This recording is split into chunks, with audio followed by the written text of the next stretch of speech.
Bonjour à toi, bienvenue sur cette vidéo. On va voir ensemble qu'est-ce que le chandelier japonais doji.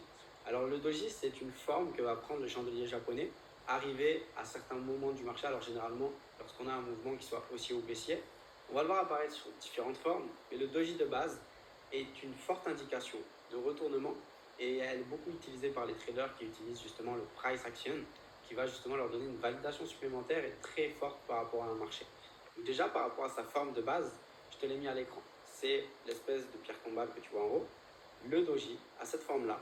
Et en réalité, pourquoi ce n'est pas une forme commune par rapport à une bougie normale? C'est qu'on a le cours d'ouverture et de clôture qui se ferment au même niveau. C'est-à-dire que le marché, par exemple, en H1, a bougé pendant son heure, donc a atteint un plus bas et un plus haut qui sont marqués par la mèche, et le taux d'ouverture a fermé, on va dire le taux de clôture a fermé au même niveau que le taux d'ouverture. Et à partir de là, ça nous donne cette forme, et cette forme nous indique un fort retournement.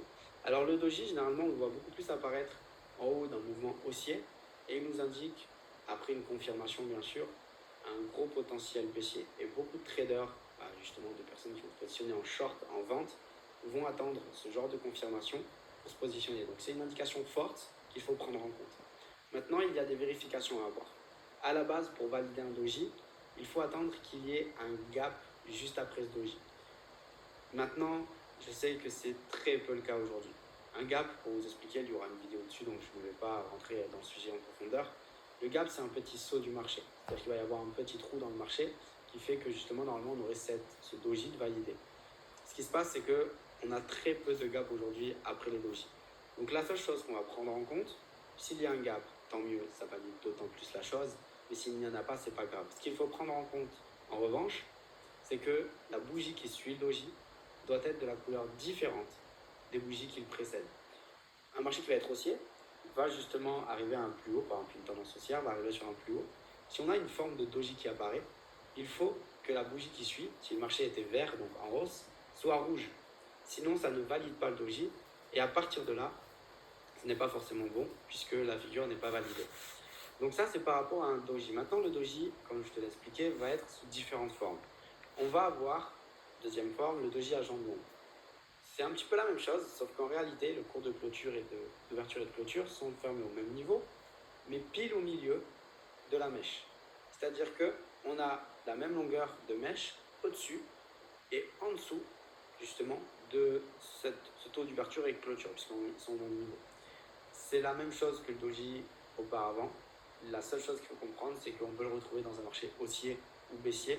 Il aura une indication de retournement dans tous les cas, tout simplement.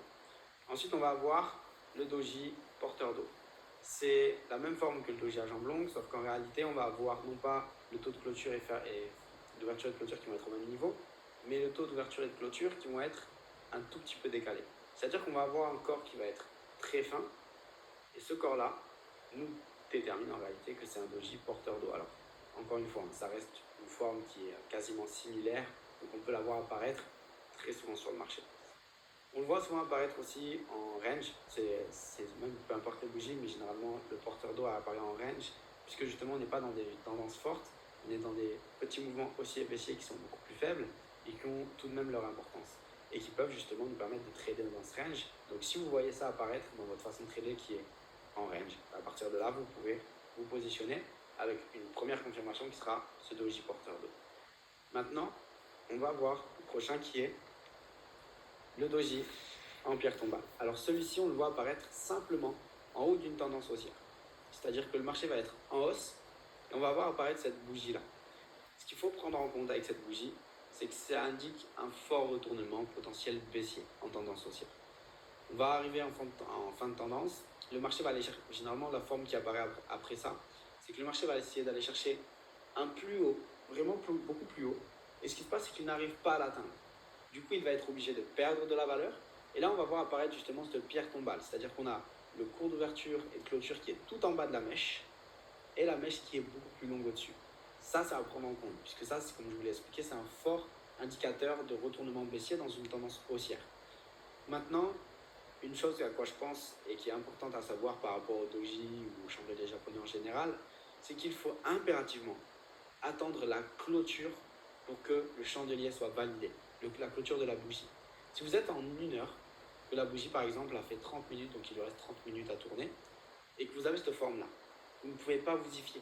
Parce que ça se trouve, le marché va remonter et ça n'aura absolument plus la forme d'un doji par exemple en pierre tombale. Donc attendez toujours, lorsque vous avez une forme qui apparaît sur une bougie, qu'elle soit confirmée par rapport à l'unité de temps, qu'elle soit clôturée. C'est très très important. Donc voilà par rapport à la pierre tombale. Et la dernière, ce sera le doji dragon. C'est la même chose, c'est l'opposé de la pierre tombale. Ça va être dans un marché baissier. Lorsqu'on va arriver sur un plus bas, on va avoir généralement le marché qui va chercher vraiment fort une zone beaucoup plus basse et remonter, donc faire apparaître une longue mèche. Et bien sûr, si la clôture de la bougie est validée comme ça, on aura un prix d'ouverture et de clôture qui est tout en haut de la mèche, qui n'a pas de parties. La mèche est très longue et le prix d'ouverture et de clôture est au même niveau tout en haut de la mèche. Et là, on aura un fort indicateur de retournement haussier. Donc voilà, c'était tout par rapport à cette vidéo. Merci de l'avoir regardé, en vous souhaitant une très bonne journée et je vous dis à très vite justement sur les prochaines vidéos.